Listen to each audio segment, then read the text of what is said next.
দূরে কাছে দেশ ও বিদেশের সকল তরিকার ভাই ও বোনদের প্রতি আমার সালামুন আলাইকুম।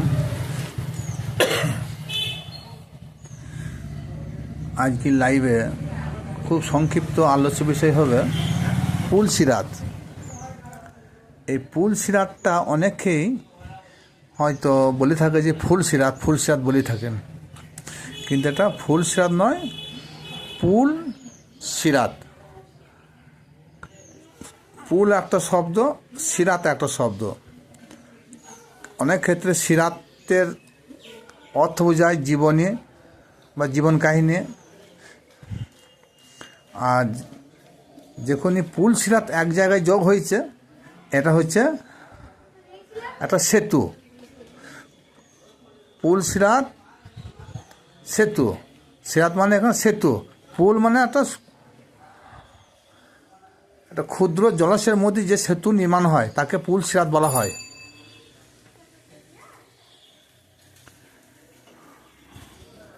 তাহলে সেতু, ক্ষুদ্র জলাশয়। এখন দেখবেন আমরা পোল শব্দটা গুগলে সার্চ করলে পাবেন।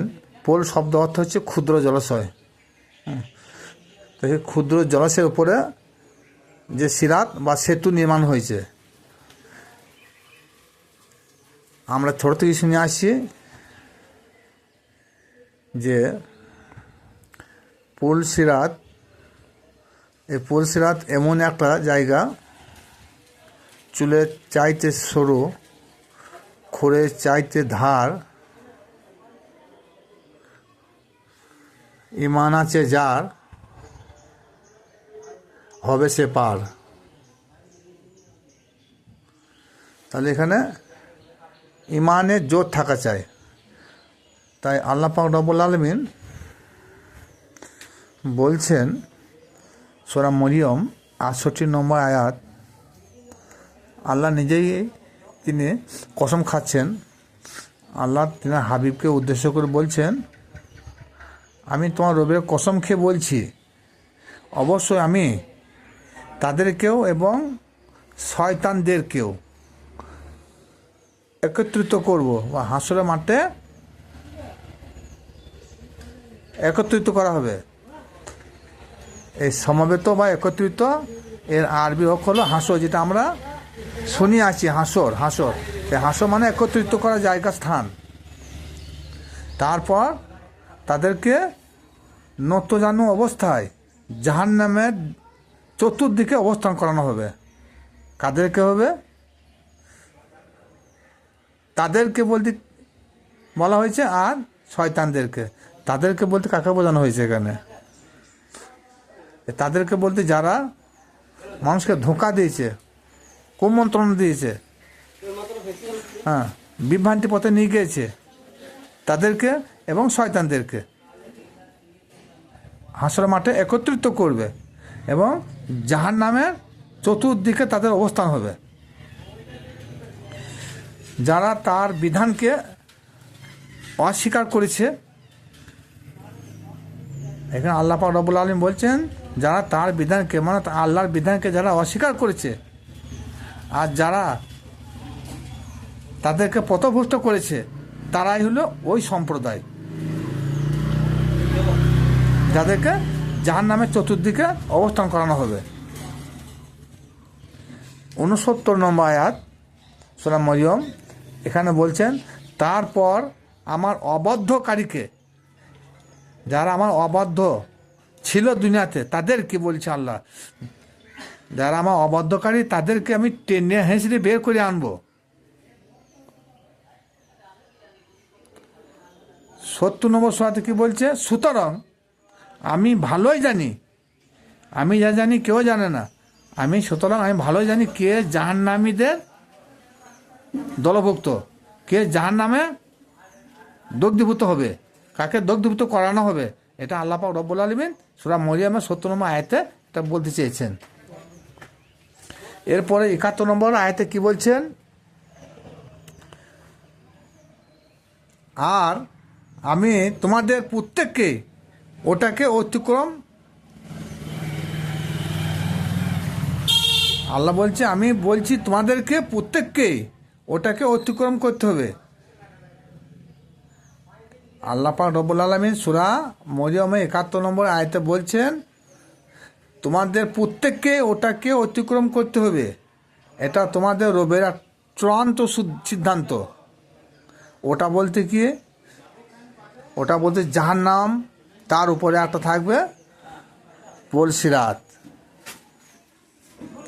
এই পোল সিরাতটা যে পার হতে পারবে সে নাজাত পারবে, পোল সিরাত যে পার হতে পারবে না সে নাজাত পারবে না, সে অগ্নিদগ্ধ হবে। আর এই পোল সিরাতটা কি? এই পোল সিরাতটা হচ্ছে বলছি এমন একটা জায়গা, অন্ধকার আচ্ছন্নময় জায়গা, সেখানে নতজানু অবস্থায় থাকতে হবে। সেই নতজানু অবস্থায় অন্ধকার আচ্ছন্ন জায়গা যদি কেউ পার হতে পারে তবেই সে জান্নাতে যাবে, নচেত সে জাহান্নামে থাকবে। এইখানে আমি একটা খুব আমার নিজস্ব একটা মন্তব্য আমাদের সম্মুখে আমি তুলে ধরছি। দেখুন, আল্লাহ পাক রব্বুল আলামিন কোরআনে এমন কিছু কথা আছে ক্লিয়ার করে বলেন নাই। তার জন্য অধিকাংশ জায়গায় আল্লাহ বলেছেন যে কোরআন হচ্ছে জ্ঞানীদের জন্যে, বিবেকদের জন্যে, চিন্তাশীল ব্যক্তিদের জন্যে, গবেষণা যারা করেন তাদের জন্যে। তাহলে নতজানু মানে কাকে বলে? এই নতজানু ভাষাটা আমাদের মধ্যে কেউ বুঝে না। নতজানু অবস্থায় সে জাহান্নামের কাছে নতজানু অবস্থা থাকবে। নতজানু মানে হাঁটু গেড়ে থাকবে, আর সে যখন তার ভিতরে পারাপারি করতে যাবে সেই জায়গাটা বলছে বিশাল ভয়ঙ্কর ঘুটঘুটি অন্ধকার আচ্ছন্নময় জায়গা। বাকিটা আমি এর থেকে আর খুলে বলতে পারলাম না। তাহলে সেই জায়গাটা, এই অন্ধকার আচ্ছন্নময় জায়গা যদি পার হতে পারে তখন সঙ্গে সঙ্গে সে জান্নাতে পৌঁছে যাবে। আর যদি সে অন্ধকার আচ্ছন্নময় জায়গায় যদি সে নিজেকে ধ্বংসের দিকে নিয়ে যায় তা সেটা হবে জাহান্নাম। বলা যায় সে তার তলায় হবে জাহান্নামের অবস্থান, আর সেটা অতিবাহিত হলে সেটা হবে জান্নাত। এই যে পোলটা পার হলে জান্নাত, পোলটা পার না হলে জাহান্নাম। সে পোল সিরাতটা যখন পেরিয়ে যাবে সেই জায়গাটা বলছি ভয়ঙ্কর ঘুটঘুটি অন্ধকার। তা দেখুন, পার্থিব জগতে আমরা এমন একটা জায়গায় নতজানি অবস্থা হয়, সেই জায়গাটা কিন্তু খুব ঘুটঘুটি অন্ধকার আচ্ছন্নময় জায়গা। এবং তারপরেই বলেছে জান্নাত। এটা আপনারা একটু নিজে একটু চিন্তা ভাবনা করবেন, দেখবেন হকিকতটা অটোমেটিক প্রকাশ পেয়ে যাবে। তারপর 72 নম্বর আয়াতে আল্লাহ পাক রব্বুল আলামিন কি বলছেন সূরা মরিয়মে? আমি তাদেরকে মুক্তি দেব, তাদেরকে যারা মুত্তাকিন ব্যক্তি, যারা পরিষ্কার ব্যক্তি, তাদেরকে আল্লাহ মুক্তি দিবেন সেই দিন। আর যারা জালিম তাদেরকে সেটাই নতজানু অবস্থায় আল্লাহ রেখে দিবেন।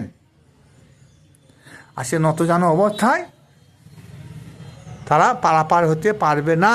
সুতরাং সে নতজানু হাঁটু গেড়ে অবস্থায় তারা জাহান্নামেই থেকে গেল। এটা হচ্ছে সূরা মরিয়মের 68 থেকে 72 নম্বর আয়াতের অর্থ। এবারে আসুন, এখানে কিন্তু পোল সিরাতের কথাটা কোন জায়গায় ক্লিয়ার করা নাই। এখানে যে পোল সিরাতটা হাদিসে এর সঙ্গে যোগ হয়েছে হাদিসটা, কারণ এখানে বলা হয়েছে তোমাদের প্রত্যেককে ওটাকে অতিক্রম করতে হবে। এখানে ওটাকে বলতে গেলে হাদিস বিশারদ, যারা হাদিস বিশারদ তেনারা বর্ণনা করেছেন যে ওটাই হচ্ছে পোল সিরাতের কথা এখানে বলা হয়েছে। ওটা যেদিকে অতিবাহিত হতে পারে তাহলে সে জান্নাত যাবে, আর ওটা যদি অতিবাহিত না হতে পারে, পারাপার না হতে পারে, সে তার অবস্থান হবে জাহান্নামে।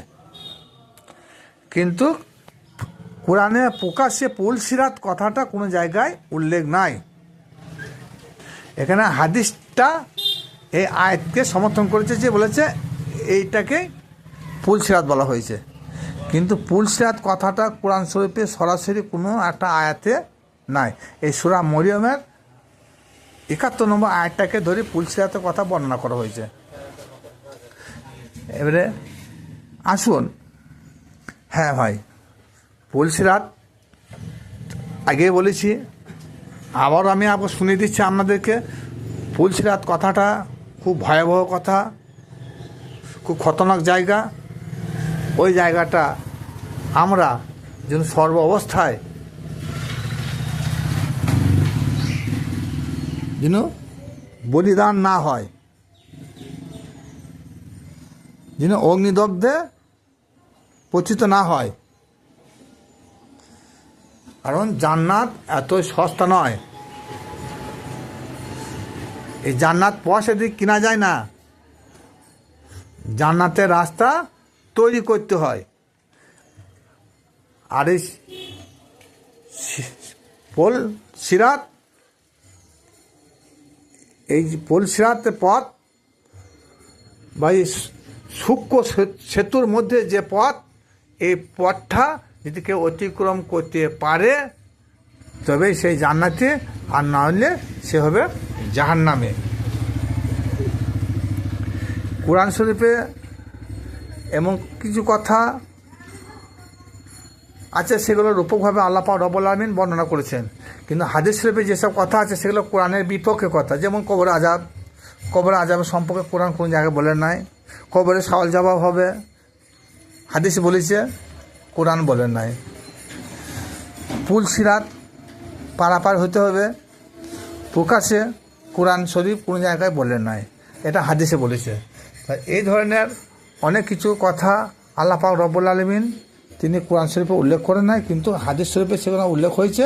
বড় বড় হাদিস বিশারদগণরা তিনারা এটা কোরআনের সঙ্গে সম্পৃক্ত করে দিয়েছেন। কিন্তু আল্লাহ পাক রব্বুল আলামিন তিনার কালামুল্লাহ ঘোষণা করেছেন যে আমি তোমাদের এই আল কোরআনকে দিয়ে তোমাদের আমি জীবনকে পরিপূর্ণ করে দিলাম। এই আল কোরআন হচ্ছে তোমাদের একটা জীবন বিধান, শুধু জীবন বিধান, কমপ্লিট জীবন বিধান। কিন্তু এরপরে যেখানে কোরআন যখন বলছে এই আল কোরআন তোমাদের একটা পূর্ণাঙ্গ জীবন বিধান, এরপরেও আমরা সেই হাদিস নিয়ে মারামারি করি। হাদিস হুজুর পাকের 200 বছর ওফাতের পর সে হাদিস সংগ্রহ হয়েছে। কে দেখিয়েছে, কে বলেছে, 200 বছর কোন সাহাবী বেঁচে ছিল, এগুলো একটা ভাবতে হয় এই বিষয়গুলো। হ্যাঁ, যে হাদিসটি কোরআনকে সমর্থন করবে সে হাদিসটি মানা যাবে। যে হাদিসটি কোরআনের বিপক্ষে যাবে, কোরআনে কোনো উল্লেখ নাই, সে হাদিসটা মানা যাবে বলে মনে হয় না। তবে হয়তো আপনারা মানতেও পারেন, আমার কথাটা না মানতেও পারেন।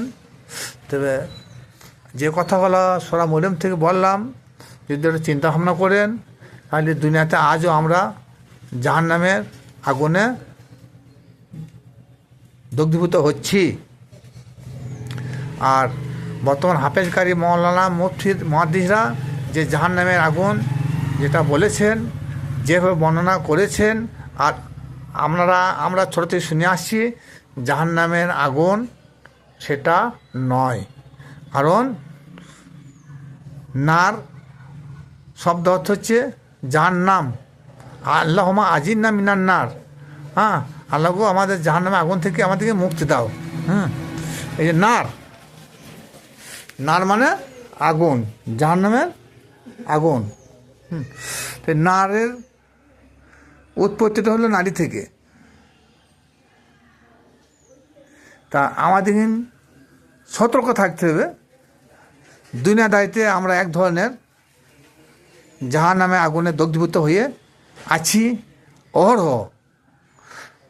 সেখান থেকে প্রকৃত যারা মুমিন মুত্তাকিন তারা বেঁচে আছে এবং পরবর্তীকালে বেঁচে থাকবেন, এবং পরকালেও তেনারা মুক্তি পাবেন। তাছাড়া কেউ মুক্তি পাবেন না, সকলকে জাহান্নামের অগ্নিদগ্ধ ভুগতে হবে।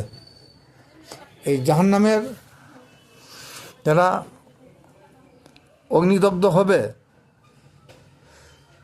আমাদের আগুনের মধ্যে যেটা দগ্ধ করা হয় তারা কিন্তু ভস্মীভূত হয়ে যায়। কিন্তু আল্লাহ পাক রব্বুল আলামিন যে জাহান্নামের কথা বলেছেন, আমাদের পার্থিব জগতে যে অগ্নিকুণ্ড দেখা যায় সেটা নয়, কিন্তু এই আগুন অহরহ এক শ্রেণীর মানুষ ভোগ করছে। হ্যাঁ, দেখবেন কথায় কথায় অনেক লোক বলে থাকে, ভাইজান কেমন আছেন? আর ভাই কেমন থাকবো, হৃদয় দাদাও করে জ্বলছে মনে হয়েছে, অন্তর জলিপুরি ছারখার হয়ে গেল, হ্যাঁ মন জলিপুরি ছারখার হয়ে গেল। এই যে আমরা এটা অহরহ আমরা মানুষের মুখ থেকেই শুনে আসছি, কিন্তু সে কিন্তু মিথ্যা বলে নাই, বাস্তব সত্য। হ্যাঁ, এটা হচ্ছে মনো আগুন। হ্যাঁ, এই মনো আগুনে অধিকাংশ মানুষ জ্বলছে। কেউ অর্থ নিয়ে জ্বলছে, কেউ সন্তান নিয়ে জ্বলছে, কেউ নারী নিয়ে জ্বলছে, হ্যাঁ, কেউ সম্পদ নিয়ে জ্বলছে। বিভিন্ন লোক বিভিন্ন রকমের জ্বালা যন্ত্রণা ভোগ করছে এই হায়াতে জিন্দিগিতে। আর হকিকতে এটাই হলো জাহান্নামের কুণ্ড। সালামুন আলাইকুম ওয়া রাহমাতুল্লাহি ওয়া বারাকাতুহু।